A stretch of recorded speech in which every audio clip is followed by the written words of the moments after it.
This is just terrible. A young lady who was said to have disappeared on the 22nd of November 2025 has been found in a suitcase, dead and buried in a shallow grave.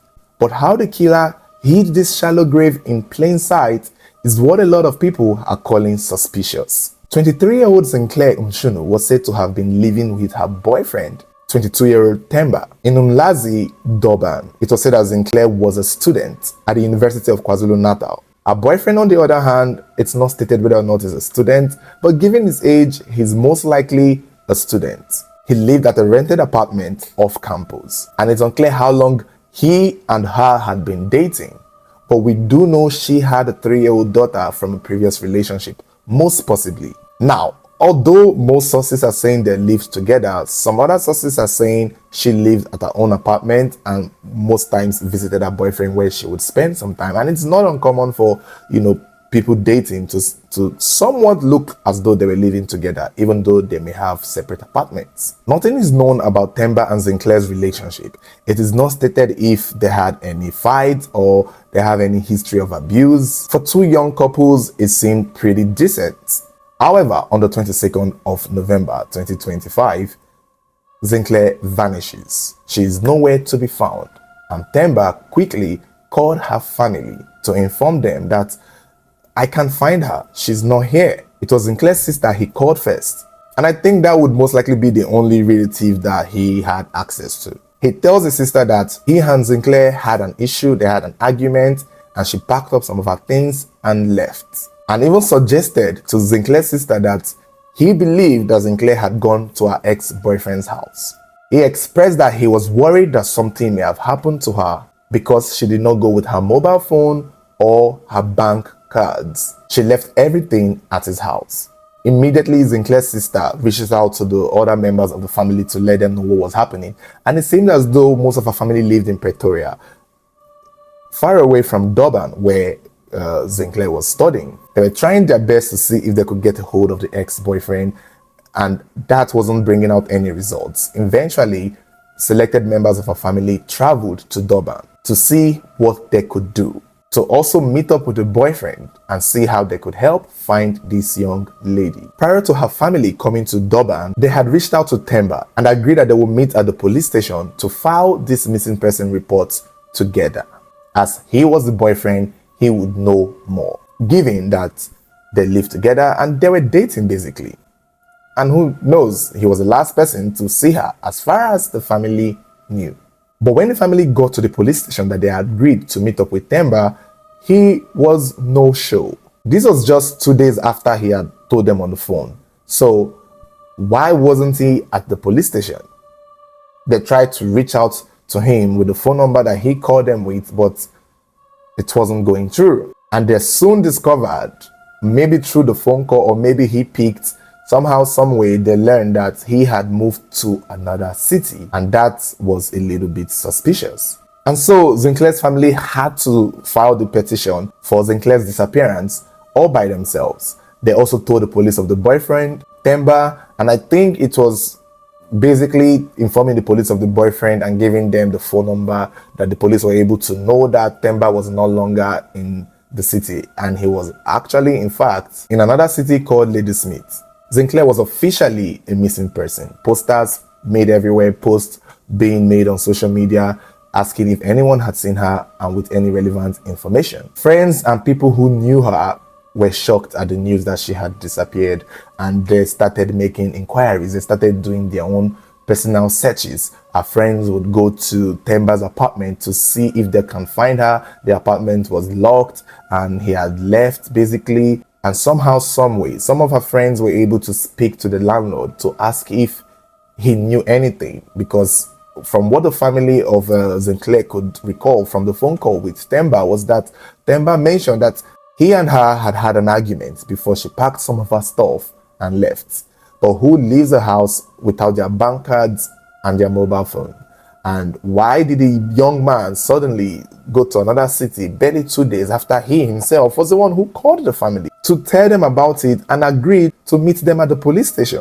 This was just odd, and that is how they knew that something was up. In one of the many instances, the friend went to Themba's house to make inquiries, to ask neighbors, even the landlord, about if they heard anything, if they knew anything, if they saw anything. And that was when the landlord informed some of her friends that the only thing he remembers on that day, that she clearly packed her things and left to to her ex-boyfriend's house. Themba, the boyfriend, had texted the landlord requesting for a shovel, requesting for a digging tool, and this was an instant red flag. The information quickly spread to Sinclair's family, and the police eventually got this information.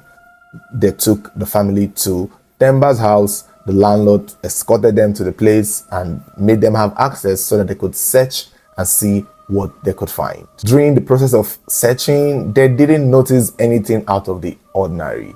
They did see a small handkerchief or socks. Some sources are saying it was socks that contained some kind of blood stains, but they didn't know what to do with that. It wasn't a sufficient amount of blood stain, basically.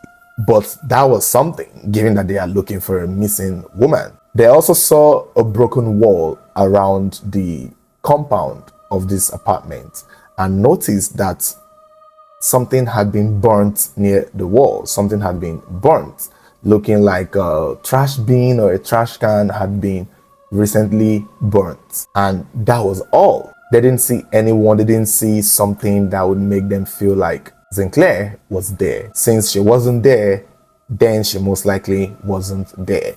The only problem was she was there. They just couldn't see her. The police tried many times to invite Themba over for questioning, because he's now a person of interest, if not a suspect. And it was clear that Themba was hiding and was on the run. Eventually, Sinclair's family hired a private investigator who worked with the police in tracking and tracing Themba, where he was later found at another city where he was hiding. He was arrested, and while being detained and handcuffed, he kept denying that he knew where Sinclair was, saying that he doesn't know where she was and he didn't do anything to her. This was the middle of December. Weeks later, they even found her properties with him. The phone that she left behind, the bank cards, were still in his possession. Don't forget, at the time he made the call to the family, he was at Durban at that apartment.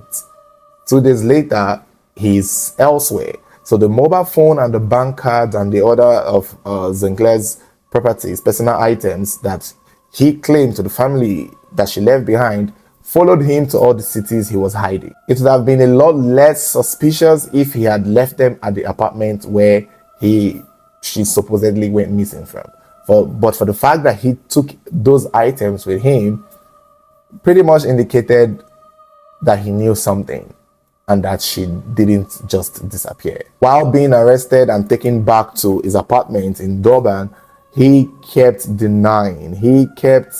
That he did anything to the young lady. They even questioned him regarding the blood-stained socks or clothes they saw in his apartment, and he said it was for his bleeding nose, that he had a nosebleed and that was what he used.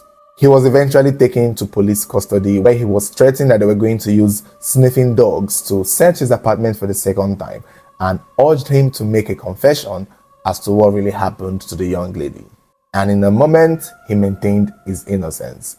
However, eventually, after spending the night in the police station in custody, he eventually confessed. He said he knew where she was and that she was still around his apartment compound.